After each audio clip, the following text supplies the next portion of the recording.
Catus Maximus here. Just a little video documenting these valve lash feeler gauges. I was about to say shims. Just some classic Indestro supers. Finding old tools of this nature, which tended to be a little bit cheaper of a tool, that also, because of the high hardness, high carbon steel to prevent essentially wear or help reduce wear on these feeler gauges, they tend to rust pretty bad.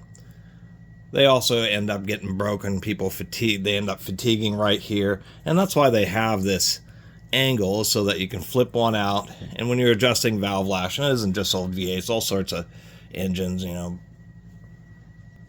lots of Hondas doing valve lash adjustment, and so they're angled so you can get under the valve and adjust. And how valve lash adjustment works when there isn't automatic lash adjusters.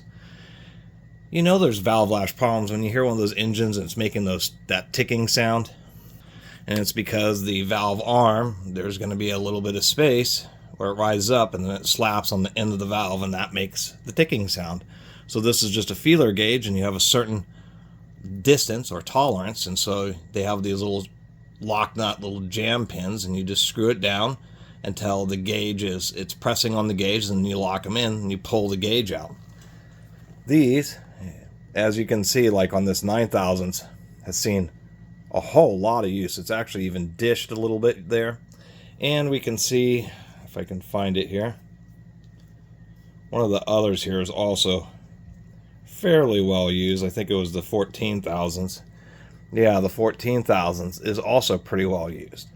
So the valve componentry is also very hard steels, and so they end up causing a bit of wear. And that's where, you know, a lot of these tines are just carbon steel, but something like a little bit more premium of a brand will have just use a subtly different alloy that ends up holding up longer over time. And that's why you'd want to have something quality. And that's also why I wanted to review these, is just to show, you know, when you have a set of these that is fairly well used, how they actually still hold up, and you can still use these for more valve lash adjustments or any general purposes, you know, gauging of spacing when you just need a bit of a better clearance. That's the nice thing about these angle type.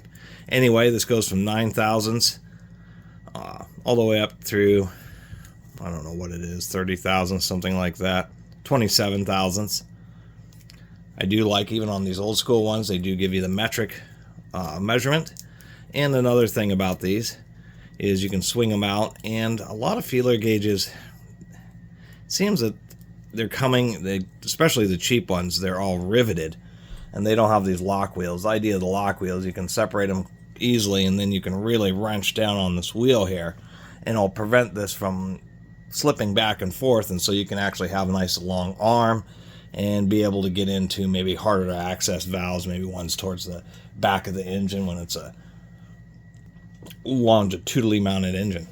Anyway, probably talked enough about one of the more basic tools that's ever been made, which is a set of feeler gauges, and also gives me an opportunity to talk about a less common Indestro tool. And not because they didn't sell any, it's just simply because of the fact that the nature of this kind of tool here just gets rusted and worn out. And I always liked Indestro tools just because it's kind of a cool tool name, Indestro. Too bad that name never stuck around. Anyway, really appreciate everybody who's been watching. See you next time.